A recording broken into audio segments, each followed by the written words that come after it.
सफलता की सबसे खास बात ये होती है कि वो मेहनत करने वालों पर फिदा हो जाती है। नमस्कार दोस्तों, स्वागत है आपका नाना क्लासेस इंग्लिश में। और आज हम कर रहे हैं नंबर्स का प्रैक्टिस सेट 2। प्रैक्टिस सेट 1 जो है वो पहले अपलोड कर दिया जा चुका है। उसमें हमने MCQs के थ्रू बहुत ही अच्छे, जो बहुत ही अलग से एग्जाम्पल्स हैं उनको कवर किया है। सिंगुलर प्लूरल जो जितने भी नाउन्स होते हैं उनका सिंगुलर फॉर्म क्या होता है, प्लूरल फॉर्म क्या होता है, तो MCQs के थ्रू इन सब चीज़ों को कवर किया गया है। अगर आपने वीडियो नहीं देखा है तो आप ये वीडियो ज़रूर देखिएगा। तो आज का वीडियो शुरू करते हैं। पहला क्वेश्चन है plural of the word person. तो पर्सन वर्ड का जो प्लूरल है वो हमें बताना है। ऑप्शंस हैं हमारे पास persons, people, both A and B या नन ऑफ दीज। सो इसका राइट आंसर हो जाएगा option C, both A and B. देखिए, पर्सन जो शब्द है उसका जो प्लूरल है वो दोनों हो सकते हैं, पर्सन्स भी हो सकते हैं और पीपल भी हो सकता है। नेक्स्ट है what is the plural of the word ox. Ox का प्लूरल क्या होता है? ऑक्स का मतलब होता है बैल, और इसका प्लूरल हमें बताना है। ऑप्शंस है हमारे पास OXES, oxes, oxen, OXEN, oxae, OXAE या ऑक्सिस यानी OXESS। तो इसका जो राइट आंसर है वो हो जाएगा ऑप्शन बी, OXEN, और ये एक इर्रेगुलर प्लूरल है। नेक्स्ट है plural of the word radius. Radius शब्द का हमें प्लूरल बताना है। ऑप्शन है हमारे पास रेडियस यानी RADIOUS, RADIS, RADIES या RADII। तो इस क्वेश्चन का राइट आंसर हो जाएगा ऑप्शन डी, रेडियाई। इसका जो प्रोनाउंसिएशन है वो होगा रेडियाई, ठीक है, रेडी नहीं होगा, रेडियाई।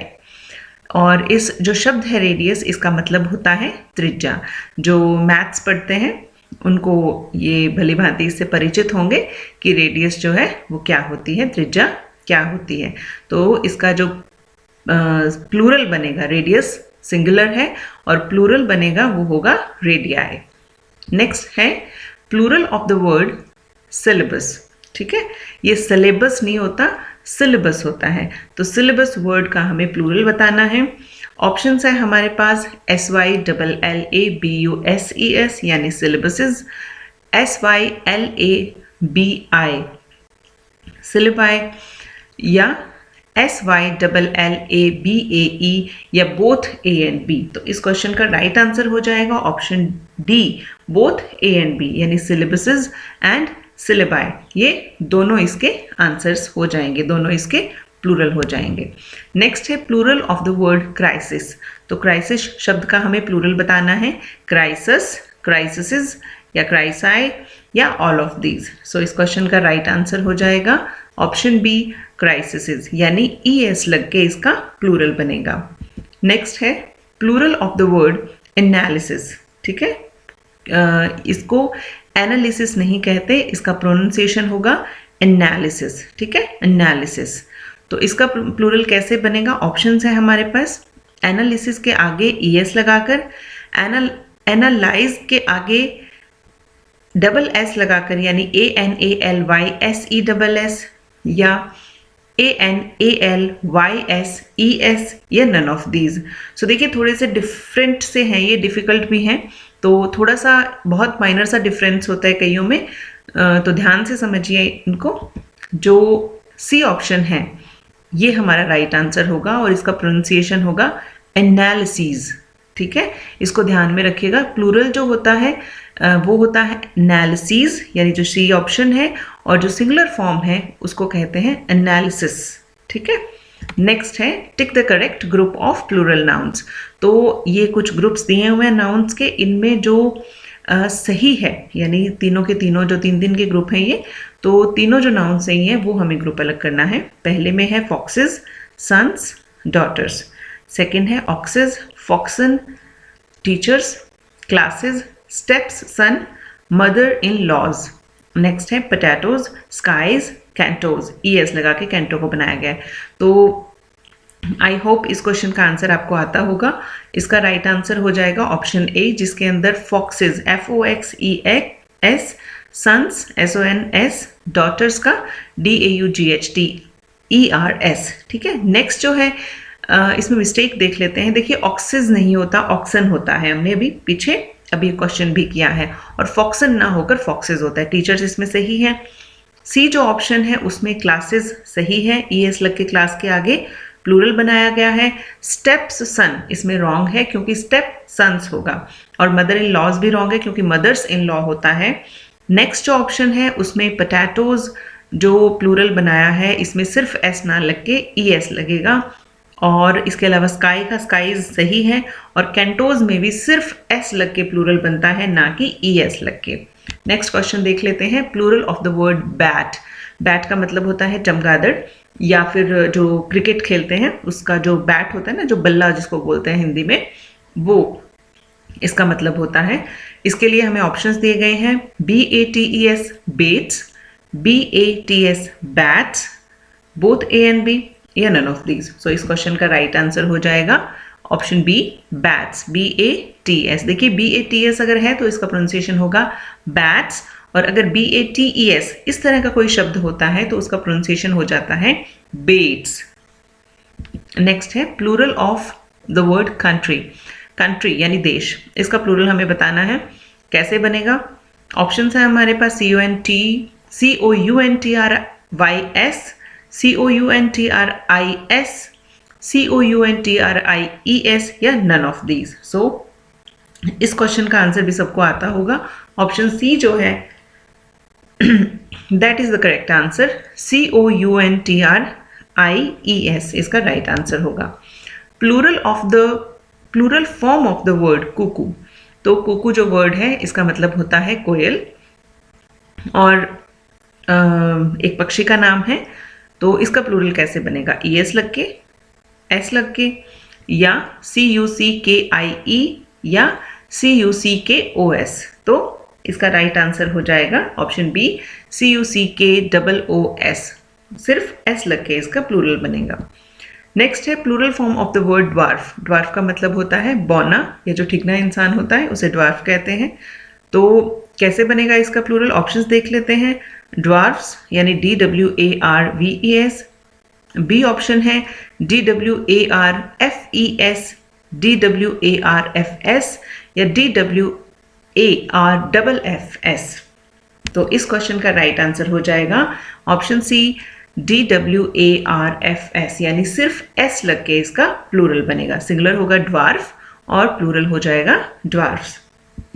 नेक्स्ट है सिंगुलर ऑफ बैक्टीरिया। तो देखिए इस क्वेश्चन से सबसे पहले तो हमें ये पता चल रहा है कि बैक्टीरिया जो वर्ड है that is plural in its form, यानी बैक्टीरिया जो शब्द है वो अपने आप में बहुवचन है। इसका हमें एक वचन बताना है, सिंगुलर बताना है। तो कैसे बनेगा इसका? ऑप्शंस देख लीजिए, BACTEREA, या BACTERIUM बैक्टीरियम, या BACTRIE, या लास्ट में AE लगेगा। तो इसका राइट आंसर हो जाएगा ऑप्शन बी, बैक्टीरियम। यानी बैक्टीरियम सिंगुलर है और बैक्टीरिया प्लूरल है। नेक्स्ट है प्लूरल ऑफ फर्नीचर। तो फर्नीचर में कैसे प्लूरल बनेगा? ES लग के, S लग के, या ESS लग के, या फर्नीचर का फर्नीचर रहेगा। तो आई होप ये आंसर भी आपका सही होना चाहिए। ऑप्शन डी जो है that will be the correct answer. Furniture का फर्नीचर रहता है। ये दोनों प्लूरल और सिंगुलर फॉर्म इनकी सेम होती है। नेक्स्ट है द वर्ड एनालिसिस। ये क्वेश्चन रिपीट हुआ है पर थोड़ा सा डिफरेंट फॉर्म में है। The word analysis is in its. तो ये जो वर्ड है ये अपनी किस फॉर्म में है? ऑप्शन है singular form, plural form. It is same in both the forms. It cannot be converted into plural form. तो इसका आंसर हो जाएगा सिंगुलर फॉर्म, और ये हम डिस्कस कर चुके हैं that analysis is the singular form and analyses is the plural form. Spelling में सिर्फ SIS की जगह SES हो जाएगा। नेक्स्ट है which of the following noun has the same form in the singular and plural. तो इनमें से हमें बताना है कि कौन सी नाउन जो है वो सिंगुलर और प्लूरल फॉर्म में सेम रहती है। ऑप्शंस है हमारे पास शीप, फिश, एयरक्राफ्ट, या ऑल ऑफ दीज। सो इस क्वेश्चन का राइट आंसर हो जाएगा ऑल ऑफ दीज, यानी शीप, फिश और एयरक्राफ्ट सिंगुलर और प्लूरल फॉर्म में सेम रहते हैं। नेक्स्ट क्वेश्चन है which of the following noun has not the same form in the has not the same form in the singular and plural. Sorry guys, ये जो question है इसमें भी सेम क्वेश्चन है ये। Which of the following noun has the same form in singular and plural. Question repeat है पर options हमारे पास अलग है।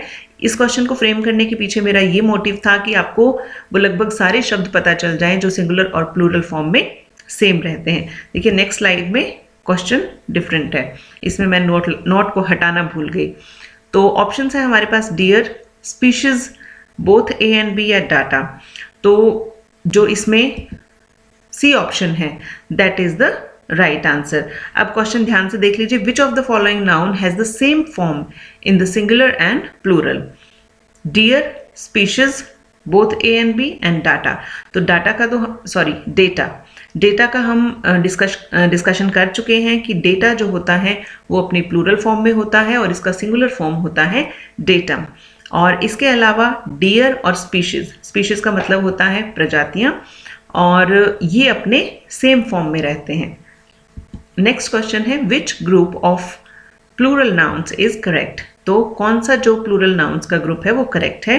पहला ऑप्शन है हमारे पास babies, mothers in law, potatoes, skies, armies, cities, arms, plants, fungus, spice, deers, animals. तो हमें करेक्ट ग्रुप बताना है, वो हो जाएगा ऑप्शन सी आर्म्स, प्लांट्स और फंगस। तो फंगस का जो सिंगुलर फॉर्म है वो हो जाएगा फंगी और ये प्लूरल फॉर्म है। जो अब मिस्टेक्स कहाँ की है, मतलब इनकरेक्ट क्यों है जो बाकी ऑप्शंस हैं। देखिए बेबीज सही है, मदर्स इन लॉ सही है, पर पोटैटोज में ई एस लग के प्लूरल बनना चाहिए था, यहाँ पर सिर्फ एस लगाया हुआ है। नेक्स्ट जो ऑप्शन है उसमें स्काईज सही है, आर्मीज भी सही है, पर सिटीज में CITIES होना चाहिए, ना कि CITYS होना चाहिए। और जो डी ऑप्शन है उसमें स्पाइस सही है, एनिमल्स भी सही है, पर डियर्स नहीं होता है, डियर का डियर रहता है। ये हमने अभी प्रीवियस क्वेश्चन में देखा है। नेक्स्ट है singular form of news, NEWS। News की सिंगुलर फॉर्म हमें बतानी है। तो ऑप्शन है हमारे पास न्यू, न्यूज़, न्यूज़ेस या नन ऑफ दीज। तो इस क्वेश्चन के दो आंसर होंगे। रीज़न ये है कि सिंगुलर फॉर्म जो न्यूज़ का होता है वो न्यूज़ ही होता है, या इनमें से अगर हम नन ऑफ दीज भी कहें तो भी गलत नहीं होगा, क्योंकि न्यूज़ जो शब्द है वो अपने आप में प्लूरल और सिंगुलर दोनों होता है। पर एक चीज़ हाँ ध्यान रखिएगा, न्यूज़ के साथ जो वर्ब आएगी वो सिंगुलर आएगी, यानी न्यूज़ इज़ वेरी इंटरेस्टिंग होता है, ना कि न्यूज़ आर वेरी इंटरेस्टिंग। और ये जो टॉपिक है ये टॉपिक है सब्जेक्ट वर्ब एग्रीमेंट का, और इस टॉपिक को भी हम बहुत शानदार तरीके से कवर करेंगे, क्योंकि इस तरह के टॉपिक से बहुत सारे क्वेश्चंस जो हैं वो सभी जो क्लासेस हैं उनके एग्जाम्स में भी आते हैं, और जो कॉम्पिटिटिव एग्जाम्स होते हैं इंग्लिश के उसमें भी बहुत पूछे जाते हैं। नेक्स्ट जो क्वेश्चन है वो है plural form of the word quiz. तो क्विज की हमें प्लूरल फॉर्म बतानी है, कैसे बनेगी? QUIZZES, QUIZES या QUIZS या QUIZES। तो इस क्वेश्चन का राइट आंसर हो जाएगा ऑप्शन ए QUIZZES, क्विजेज। तो Z जो है वो डबल हो जाएगा और ES लग जाएगा। नेक्स्ट है Which of the following word does not take IES at the end instead of Y while forming the plural? तो हमें इन ऑप्शंस में से वो शब्द चुनना है जो प्लूरल बनाते समय Y को हटाकर IES नहीं लेता है। ऑप्शंस है हमारे पास ड्यूटी, लेडी, फ्लाई, की। तो इसका राइट आंसर हो जाएगा ऑप्शन डी, की। तो देखिए बाकी जो शब्द हैं उनमें सब में Y हटके और IES लगेगा। ड्यूटी का ड्यूटीज, DUTIES, लेडीज का LADIES, फ्लाइज का FLIES और की का हो जाएगा KEYS। रूल जो है इसमें कौन सा लग रहा है कि अगर Y से पहले कॉन्सोनेंट आ रहा है तो IES लग जाएगा Y को हटाकर, और अगर Y से पहले वॉवल आ रहा है तो सीधा S लग के उसका प्लूरल बनेगा। So thank you very much for watching this video. अगला जो हमारा टॉपिक होगा वो होपफुली प्रोनाउन का टॉपिक होना चाहिए। प्रोनाउन को हम कवर करेंगे क्योंकि नाउन को हम कर चुके हैं और नंबर्स का टॉपिक भी बहुत अच्छे से हमने कवर किया है। और फॉर योर काइंड इन्फॉर्मेशन एक चीज़ मैं आपसे शेयर करना चाहती हूँ कि very soon I am bringing those English grammar videos in your regional language, तो आपको समझने में बहुत आसानी होगी। ये वीडियोज़ कंटिन्यू रहेंगे और इसके साथ जो रीजनल लैंग्वेज है उसमें भी यानी राजस्थानी में भी आपको वीडियोस देखने को मिलेंगे और जिससे आपके लिए इंग्लिश ग्रामर को समझना बिल्कुल हलवा हो जाएगा। So thank you very much for watching this video. मिलते हैं जल्दी नेक्स्ट वीडियो में।